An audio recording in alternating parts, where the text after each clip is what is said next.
한여름에 막 땀을 비오듯 쏟고 나서 냉장고에서 갓 꺼낸 그 얼음장처럼 차가운 물 벌컥벌컥 마셨을 때 짜릿함 다들 아시죠? 아, 생각만 해도 너무 시원하네요. 진짜 최고잖아요. 네, 그죠.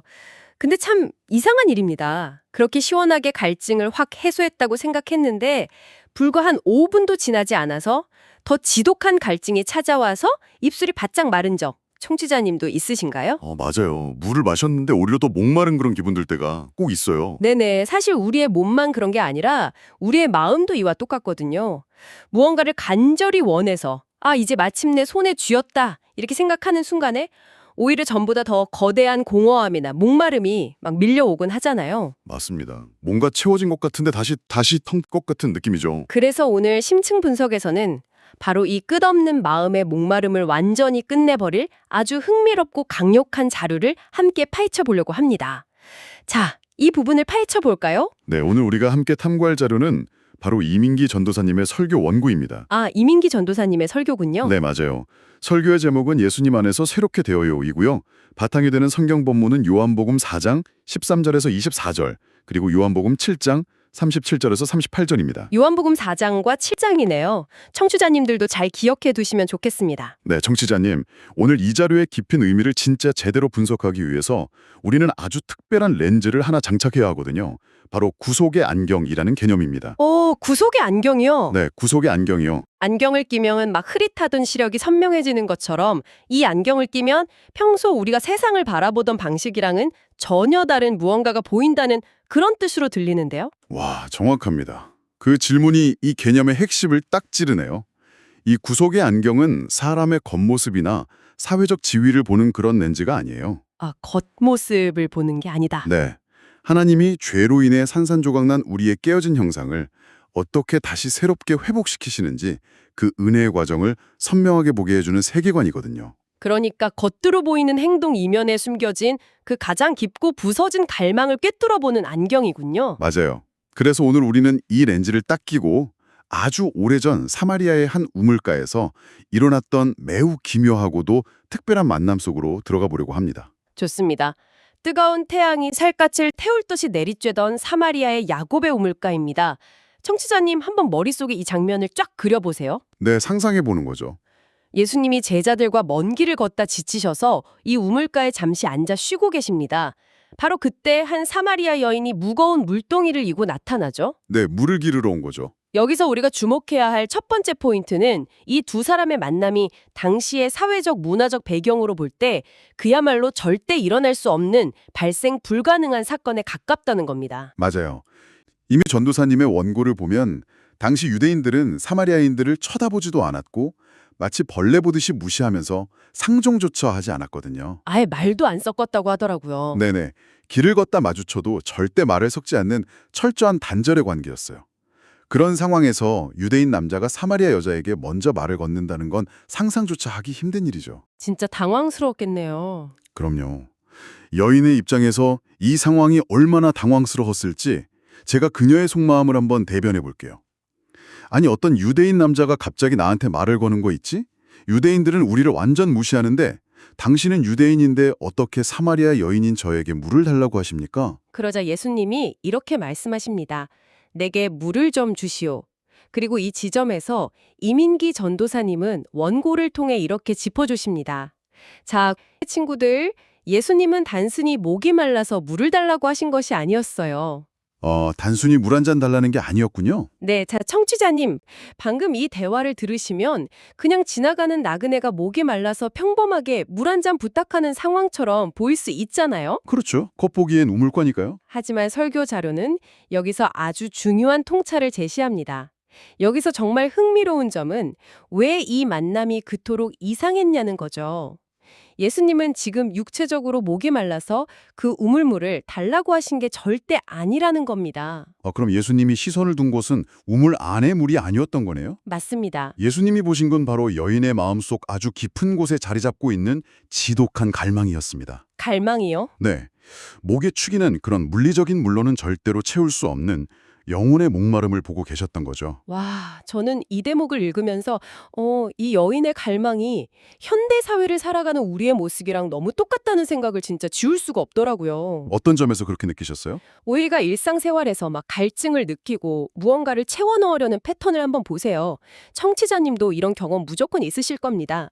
최신 게임에 푹 빠져서 밤을 새워거나 친구들이랑 시간 가는 줄 모르고 놀거나. 아, 네네. 스트레스 풀겠다며 엄청 자극적이고 맛있는 음식, 배가 터지도록 먹을 때도 있죠. 그렇죠. 바로 그 순간만큼은 아드레날린이 막 분비되면서 너무 완벽해. 다 채워진 기분이야. 이렇게 느끼잖아요. 맞아요.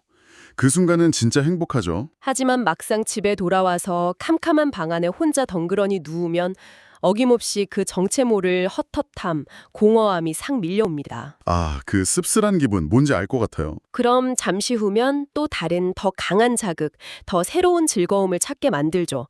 이게 바로 우리의 영혼을 영원히 채워주지 못하고 계속 갈증만 유발하는 가짜물의 본질입니다. 진짜 공감되네요. 세상의 것들로 갈망을 채우려는 시도는 정말 밑 빠진 독에 물을 붓는 것과 같거든요.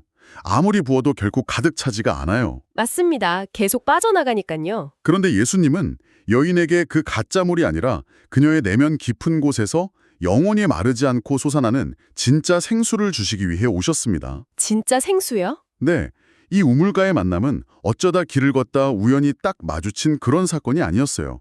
예수님은 이 여인이 앓고 있는 진짜 갈망을 채워주기 위해 일부러 그 시간, 그 장소에서 여인을 기다리고 계셨던 겁니다. 와, 우연이 아니라 일부러 기다리셨다. 철저하게 계획된 은혜의 만성이었던 셈이네요. 누군가 내 깊은 목마름을 알고 나를 위해 일부러 기다렸다는 사실은 참 감동적입니다. 정말 그렇죠? 하지만 진짜 생수를 그녀의 마음속에 부어주려면, 진정한 생수를 주려면 필연적으로 거쳐야만 하는 아주 고통스러운 과정이 하나 있잖아요. 먼저 그 사람의 빈잔이 무엇인지 마주해야 하죠. 아, 자신의 바닥을 마주하는 일 말인가요? 네, 맞습니다. 그녀가 지금까지 무엇으로 그 텅 빈 잔을 채우려고 처절하게 발버둥 쳐왔는지 그 바닥을 정면으로 마주하는 일입니다. 겉돌던 대화가 마침내 여인의 가장 깊고 은밀한 그리고 가장 아픈 곳으로 예리하게 파고듭니다. 가서 당신의 남편을 불러오시오. 나는 남편이 없나이다. 당신에게는 남편이 5이나 있었고 지금 함께 사는 남자도 당신의 남편이 아니니 당신의 말이 진실되네요. 자, 청취자님, 저는 여기서 잠시 멈춰서 이 상황을 다시 한번 따져보고 싶거든요. 어떤 부분이 좀 걸리셨나요? 여러분도 저랑 비슷한 불편함을 느끼셨을지 모르겠어요. 잠깐만요. 아무리 예수님이라지만 동네방네 소문내기 싫은 남의 뼈아픈 과거, 그것도 남편이 5명이나 있었고 지금 같이 사는 남자도 정식 남편이 아니라는 이 극도로 내밀한 사생활을 대낮에, 그것도 처음 본 사람 얼굴에 대고 콕 집어버리잖아요. 네, 겉보기엔 좀 너무 솔직한 지적이죠. 이건 상대를 코너로 몰아넣고 꼼짝 못하게 만드는 팩트 폭력이자 사람을 너무 수치스럽게 만드는 가혹한 처사 아닐까요? 청취자님들도 들으시면서 좀 놀라셨을 것 같은데요. 현대인들의 관점에서 보면 충분히 그렇게 느낄 수 있죠. 특히나 프라이버시를 중요하게 생각하는 오늘날의 시선으로 보면 누군가의 골문 상처를 함부로 들춰내는 좀 무례한 행동처럼 보일 수도 있고요. 네, 진짜 상처받을 것 같거든요. 하지만 더 큰 맥락과 연결해보면 이야기가 완전히 달라집니다. 우리가 처음에 장착했던 그 구속의 안경 기억나시죠? 그걸 다시 고쳐 쓰고 이 장면을 들여다봐야 해요. 아, 구속의 안경으로 보면 다르게 보이나요? 네, 이민규 전도사님의 원고에 따르면 이는 여인을 혼내거나 수치스럽게 하려는 것이 절대 아니었다고 명확히 밝힙니다. 정죄하거나 혼내려는 의도가 전혀 없었다면 대체 왜 굳이 그 아픈 환부를 그렇게 뾰족하게 찌르신 건가요? 이게 바로 치유의 과정이거든요. 여인은 자신의 텅 빈 마음, 그 견딜 수 없는 갈망을 채우기 위해 세상의 방법, 그중에서도 남자와 관계라는 방식을 끊임없이 시도했어요. 아, 관계를 통해서 위안을 얻으려고 했군요. 맞아요. 남편이 5이나 있었다는 건 그녀가 문란했다는 뜻이 아니라 그녀가 얼마나 지독하게 사랑받고 싶었는지, 누군가를 통해 안정감과 행복을 얻고자 얼마나 처절하게 발버둥 쳤는지를 보여주는 상처의 흔적인 거죠. 와, 그렇게 생각하니까 진짜 눈물 나는 이야기네요. 네, 하지만 세상의 잘못된 방법으로는 그 마음의 갈망을 채울 수 없었잖아요. 예수님은 그녀의 아픈 마음을 품어주기 위해 진짜 생수를 부어주기 전에 먼저 그녀가 비워내야 할 썩은 물이 무엇인지 정확하게 짚어주신 겁니다. 하나님의 완벽한 사랑과 은혜의 접근이었던 거죠? 아, 겉으로 보기엔 되게 아픈 팩트 폭력 같았지만 사실은 정확한 진단과 외과적 수술의 과정이었군요. 네, 고름을 완전히 짜내고 세사를 돋게 하려면 정확히 환부를 짚어야만 하니까요. 상처가 막 깊게 골마 있는데 그 위에 예쁜 반창고만 하나 딱 덧붙인다고 낫는 게 아니잖아요. 그렇죠. 그런데 사람의 심리라는 게 참 묘합니다. 누군가 내가 가장 감추고 싶은 비밀이나 수치를 정확히 짚어내면 막 내가 그 사람에게 치유받겠다고 엎드리기보다는 일단 방어 기제라 먼저 탁 튀어나오잖아요. 맞아요. 본능적으로 숨으려고 하죠. 이 사마리아 여인도 예외는 아니었습니다. 자신의 수치가 드러났을 때 방어 기제로 대화 주제를 확 돌려버리는 태도에 주목해 볼 필요가 있어요. 네, 동네 사람도 아니고 난생 처음 보는 유대인이 자신의 부끄러운 과거를 꿰뚫어 보니까 얼마나 당황스러웠겠어요. 나의 부끄러움을 말하니 너무 당황스러워서 바로 질문을 바꿨지. 이런 심리였던 거죠. 뭐라고 바꿨나요? 우리 조상들은 이 그리심산에서 예배하고 당신들 유대인은 예루살렘에서 예배를 드린다고 주장하는데 도대체 어디서 예배하는 것이 맞나요? 이렇게요. 아, 갑자기 예배의 장소 논쟁을 꺼냈네요. 그리심산이냐 예루살렘이냐, 방금 전까지 자기 남편 이야기, 마음의 공허함이라는 지극히 개인적이고 아픈 문제를 이야기하다가 돌연 종교적인 장소 논쟁을 끌고 들어옵니다. 전형적인 회피 기술이죠. 네네. 아유, 제 찌질하고 부끄러운 얘기는 그만하고 우리 고상하게 종교 얘기나 해봅시다. 이런 식으로 방어막 뒤에 딱 숨어버린 거잖아요. 표면적으로만 보면 완전히 엉뚱한 토론으로 도망친 게 맞아요. 하지만 여인의 진짜 질문은 사실 따로 있었습니다. 그게 뭔가요? 겉으로는 장소를 묻는 것 같았지만 속마음은 어떻게 해야 하나님을 제대로 만날 수 있나요? 였던 거죠. 나처럼 상처투성이에 손가락질 받는 부끄러운 사람도 정말 하나님을 만날 수 있나요? 하는 간절한 외침이었어요. 와, 어떻게 해야 하나님을 제대로 만날 수 있나요? 종교적인 논쟁으로 딱 둔갑해 있었지만 사실은 그 마음 깊은 곳에서 터져나온 구조 요청이었네요. 네, 정말 절박한 마음이었던 거죠. 이 간절한 질문에 예수님께서 당시 사람들의 고정관념을 아주 산산조각 내는 명쾌한 대답을 던지십니다. 이 산도 말고 예루살렘도 말고 너희가 아버지께 예배할 때가 이르리라. 네, 장소가 중요하지 않다는 선언이시죠. 맞습니다. 즉 사마리아 사람들이 신성하게 여기는 웅장한 그리심산도 아니고 유대인들이 그토록 자부심을 가지는 화려한 예루살렘 성전도 정답이 아니라는 거잖아요. 멋진 교회 건물이나 정해진 장소가 중요한 게 아니라는 원고의 내용이 여기서 아주 강조되네요. 예수님은 인간들이 만들어 놓은 장소의 논쟁을 단숨에 초월해버리신 겁니다. 그리고 이렇게 짚어주시죠. 하나님은 영이시니 예배하는 자가 영과 진리로 예배할지니라. 자, 그렇다면 청취자님들도 궁금하실 텐데요. 도대체 이 영과 진리로 드리는 예배가 구체적으로 어떤 의미인가요? 겉으로 보이는 화려한 의식이나 건물이 아니라 우리의 진짜 마음과 진리로 하나님께 나아가는 것을 의미해요. 마음과 진리. 청취자님, 여기서 우리의 모습을 한번 정직하게 돌아보면 좋겠습니다. 우리는 흔히 하나님 앞에 나아갈 때 약간 특정한 가면에 숨으려 할 때가 되게 많잖아요. 아, 맞아요. 경건한 척, 아무 문제 없는 척. 네, 내 진짜 감정이나 상처는 뒤로 싹 감추고 무조건 막 거룩하고 경건한 모습만 보여드려야 한다고 스스로를 압박하곤 하죠. 마음속으로는 막 펑펑 울고 있으면서 겉으로는 평안한 척. 삶이 너무 버거워서 화가 나는데도 안 나는 척. 하지만 하나님이 진정으로 찾으시는 예배자는 그렇게 예쁘게 포장된 가짜 모습을 한 사람이 아닙니다.